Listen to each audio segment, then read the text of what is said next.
जो हमारे पूर्व हरियाणा सरकार में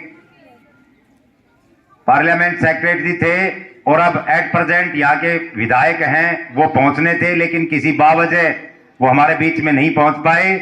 उनकी जगह बाबूजी राम कुमार जी, उनके बड़े भाई साहब हमारे बीच में आए। हम इस बात के लिए भाई राजपाल जी से और उनके पूरे परिवार से क्षमा चाहते हैं और हमें पूरी संभावना है कि भाई हमें माफ करेगा इस बात के लिए।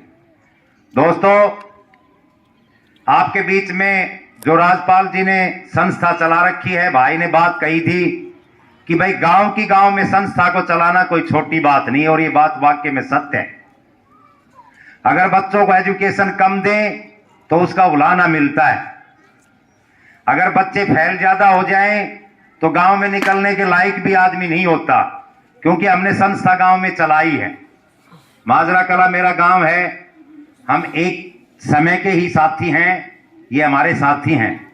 दूसरी बात, सेंट्रल यूनिवर्सिटी के ऊपर जो इन्होंने प्रकाश डाला, दोस्तों और बुजुर्गों, जो सेंट्रल यूनिवर्सिटी आपके बीच में स्थापित हुई है, मैडम जी हमारे बीच में बैठी हुई हैं, लगभग 565 एकड़ जमीन के अंदर बनकर के वो तैयार होने लग रही है। 3000 करोड़ रुपए का प्रोजेक्ट है, यानी कि 300 करोड़ रुपए पर ईयर उसके ऊपर डेवलप होने आपके बीच में। 75-76 उसके अंदर फैकल्टीज है। मैं अपने प्यारे विद्यार्थियों को एक बात बताना चाहता, भाई सुनो बच्चों, 75 फैकल्टीज हैं, 23,500 स्टूडेंट्स का लगभग कैंपस है, इंटरनेशनल लेवल का स्टेडियम है, इंटरनेशनल लेवल का मॉल्स है, और उसी सेंट्रल यूनिवर्सिटी के अंदर आपका एक सेंट्रल स्कूल है जो 25 करोड़ रुपए की लागत से आपके बीच में बनेगा।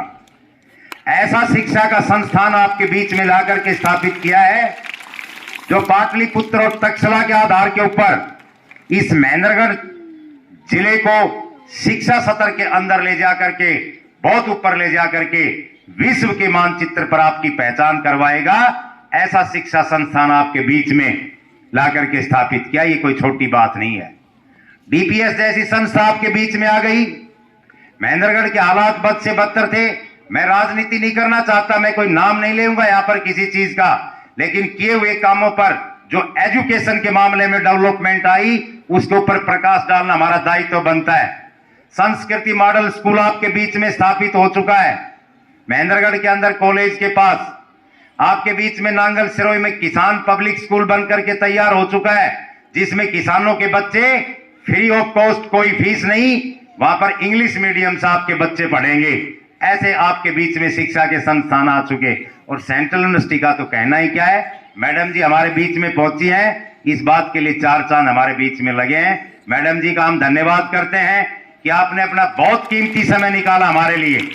और मैडम जी से हमारा निवेदन है कि ऐसे जब प्रोग्राम आपके बीच में आते हैं, ये संस्थाएं, पेरेंट्स यहाँ पर हमारे बीच में बैठे हैं, बच्चों के पेरेंट्स आप बैठे हमारे बीच में, मेरी आपसे हाथ जोड़ करके विनती है, ये सेंट्रल यूनिवर्सिटी कोई प्राइवेट स्कूल नहीं है, ये सेंट्रल यूनिवर्सिटी कोई प्राइमरी स्कूल नहीं है।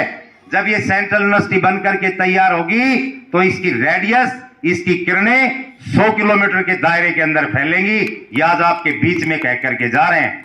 दिवासा तो महेंद्रगढ़ का बीच वैसे ही हो चुका, माजरा, मालड़ा, लावन, बवाना, आकोदा, ये महेंद्रगढ़ का बीच होगा। महेंद्रगढ़ 2 होंगे, एक नया महेंद्रगढ़ और एक पुराना महेंद्रगढ़, और ये सारा क्षेत्र नया महेंद्रगढ़ का एक बीच होगा। ये आने वाला समय आप लोगों के बीच में है, थोड़ा सा धैर्य इत्मीनान बना करके रखे। मैं अपने प्यारे विद्यार्थियों से एक बात कहना चाहता हूं, डियर स्टूडेंट्स, आपका फ्यूचर अब इस महेंद्रगढ़ के अंदर बहुत ब्राइट है, क्योंकि सेंट्रल यूनिवर्सिटी का जितना बेनिफिट आप लोगों को मिलेगा, वो मैं कहता हूं हमारे इस दक्षिणी हरियाणा के अंदर कोई यूनिवर्सिटी, कोई हमारे राज्य की यूनिवर्सिटी नहीं थी, बल्कि ये तो एक सेंट्रल यूनिवर्सिटी है। इसका चांसलर राष्ट्रपति होता है, और जो राज्य की यूनिवर्सिटी होती है उसका चांसलर गवर्नर होता है। ये बहुत बड़ी आपके बीच में चीज है। 74 फैकल्टीज आपके बीच में, लगभग 15 और 16 फैकल्टीज इस समय सेंट्रल यूनिवर्सिटी में चालू हो चुकी है, और धीरे धीरे आप लोगों के बीच में आएंगी। ज्यादा से ज्यादा एजुकेशन लें और बढ़िया से बढ़िया अपने बच्चों को पढ़ाएं। इस मामले में कोई कोताही नहीं बरते कि भाई बच्चा हमारा कमजोर रहेगा, क्योंकि हम चाहते हैं कि जो पौधा हमने लगाया है उस पौधे का फायदा, उसका फल और फूल और छाया हमारे क्षेत्र के बच्चों को ज्यादा से ज्यादा मिले। और वो तब मिलेगी जब आप पेरेंट्स जागरूक होंगे, अपने बच्चों को स्टैंडर्ड की एजुकेशन दिलाएंगे, जैसे इस स्कूल के अंदर आप लोगों ने स्टैंडर्ड की एजुकेशन दिला रखी है। हमारे बीच में एक साथी भाई, हमारे सैनी भाई बैठे हैं जो बचपन प्ले स्कूल के नाम से स्कूल चला रहे हैं। हम उन भाई साहब का भी धन्यवाद करते हैं भाई। और हमारे साथी जो बाहर से आए हुए पेरेंट्स हैं, हम उनका भी स्वागत करते हैं। और भाई मैं पुनः ज्यादा नहीं बोलता।